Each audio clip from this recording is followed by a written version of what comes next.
Hey guys. So, I've been gone for a while again, as that tends to be my normal. I'm having to record on my cell phone because my camera battery is dead. I just thought I would pick up my phone and start recording, because I've got my coffee. It says naughty. I do have a nice cup too.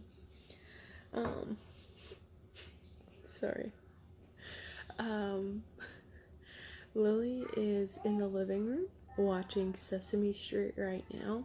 Elijah is in my bedroom in his rock and play, sleeping after keeping me up all night. And I'm just sitting here, and I've got my Bible and my notebook and my pencil and my highlighter, and I'm just reading the Bible. And I thought I would finally make a video. I kind of wanted to talk about something that kind of caught, I guess you could say, sorry if my hair just looks really gross. I have not done anything this morning. I just woke up like this. But, while listening to a sermon not that long ago, the preacher was going over all these things to be thankful for. Being thankful for your kids being well. Being thankful for a roof over your head, for food on your table, clothes on your back. All good stuff. And then eventually it got to being thankful that you aren't handicapped. Being thankful that you're not disabled. Now, hang on. Lily's thing is going off. Okay, I'm back. Anyway, so she's saying being thankful for not being handicapped or disabled. And here's the thing, before I say any of my thoughts, is one, the pastor is not meaning anything by it. And I know that. I know this pastor's heart. And for probably majority of the world, well, actually, I know for a fact, majority of the world were just like, woo, amen, you know. But, well, and another thing, I know that also the pastor is not thinking of disabilities as in someone with special needs. Usually when people say, I'm thankful I'm not handicapped or disabled, they usually mean things like being in a wheelchair because you've hurt your leg, being on crutches because you hurt your leg, not being able to write because you've got arthritis in your hands, like that kind of handicap and those kind of disabilities. And so I know for a fact that this didn't have anything to do with like people with like Down syndrome and stuff like that. So I just wanted to state that before. But the thought of it and just the point of it being said got me thinking, and I felt like God spoke to me in that moment, like as I was thinking, because I started thinking, because you know me. Oh, well, he's got some mucus going on. Anyways, when people start talking about like disabilities and stuff like that, my mind doesn't go to someone in a wheelchair. It goes to someone with like Down syndrome or autism, because that's where I'm at every day. You know, like that's what I see every day. And so my mind automatically went to, well, but wait, why are we thankful that we don't have Down syndrome? Why are, again, that's not, I know for a fact, I know this pastor, I know that's not what was meant, but it opened up for me to have a conversation with God about some things. And so it just opened up some ideas for me and stuff like that. And I was thinking, but why? But even though I know the pastor didn't mean this, there are people out there that I see comment on things talking about how they are thankful that they don't have an extra chromosome, or they're thankful that they aborted their kid with an extra chromosome. And that kind of stuff really gets to me. As in, because I try my best to care for all life, no matter, no matter how different the person may be from me. I try my best to sponsor children, and we feed children who are hungry, like through our church, and give them clothes. And I try my best. I try to help all of my friends out who do foster care to help support them, support the kids. And it's like, I care so much for life, but since I am directly affected by an amazing person with Down syndrome, which is Lily, that kind of stuff really gets to me. Like, it really hits a sore spot on me, because God made Lily exactly how she's supposed to be. And there is a lot of, I find that parents in my community, in my Down syndrome community, fight about that a lot. Not that God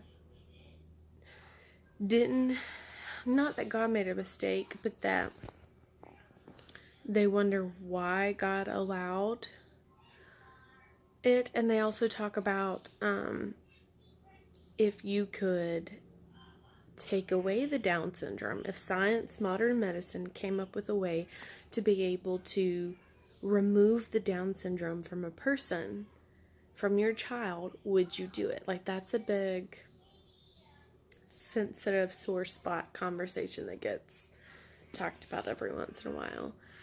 And my answer to that every time is no.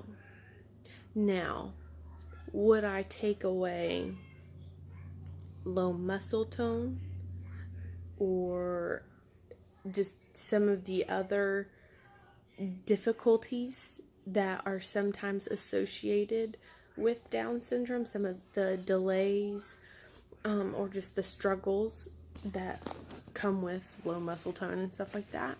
Yes. If there was a way to remove all the difficulties without removing the third chromosome, then yeah, I would remove those, because I would want her to have the easiest life possible. But God put that extra chromosome in her for a reason. God doesn't make mistakes. He doesn't. Now, we can do things in our lives, I think, that make us feel like God made a mistake. Like when the enemy is attacking your mind and you just think like you're a worthless person. I've been there. And I think clearly God has made a mistake. Clearly I was never meant to be here on this earth. And I feel like a lot of us struggle with that, and a lot of us do that. Or maybe not. Maybe it's just me. But God doesn't make mistakes. God made her exactly how she was supposed to be. And unfortunately, no matter what, there's going to be some delays or disabilities, however you want to call it. Hang on, you guys. Oh, someone, come on. No. Okay. Well, she came running over here like she wanted to be in the video, and then she told me no. So I'm not forcing it. Anyway, but unfortunately, there's always going to be some delays or disabilities, that sort of thing, that do get associated with Down syndrome. But those things I've actually learned to be thankful for, because they have completely changed my life. The way I look at life now is just so much different than what it was before Lily was born. I look at life just with, I don't know, it's hard to explain. I also have a ton more compassion. Like, I felt like I was a relatively compassionate person before. I wasn't like some bad person. I volunteered and I help people and that sort of thing. But now it's like I have so much compassion now for people and people different from me, because I understand now that, like, better, that I don't understand someone else's story. Like, I understand that concept better. And so I can better understand that I don't understand. And I hope that makes sense. Which gives me a lot more compassion for people and better help me pray for people in situations, and better help me speak better. I'm saying better a lot. Anyways, I watch my words more now. Like, and I can be a pretty blunt person, but I've kind of learned that sometimes we just really need to think about what we say. And I don't know. I've learned to take every milestone that my kids have and enjoy the smallest milestones, and enjoy every second of it. Every time Elijah has done something which is perfectly normal, perfectly typical, because he's a typical child, and he does them on time, Josh and I have gone berserk. We have gone crazy. We're like, oh my gosh, like, and it's because of Lily, because we've learned to appreciate those. And it's funny because we get excited over stuff that you typical parents who only have typical children don't praise. You sit there and most of the time you guys worry, oh my gosh, they're not hitting this at the right time. They're not doing this. They're not doing that. And like, I'm just sitting here being like, okay, first of all, your kid's perfectly normal and kids do things at different times. Second of all, just enjoy the moment. Stop worrying that your kid's not doing everything because here's the things, milestones, they have the charts. They usually give you like okay, they should do this by 4 to 6 months. Like, a lot of times parents will sit there and if their kid's not doing it by the 4-month mark, they start freaking out. Oh my God, my kid's not perfect. And it drives me a little up the wall. And, but that can be for a whole nother video.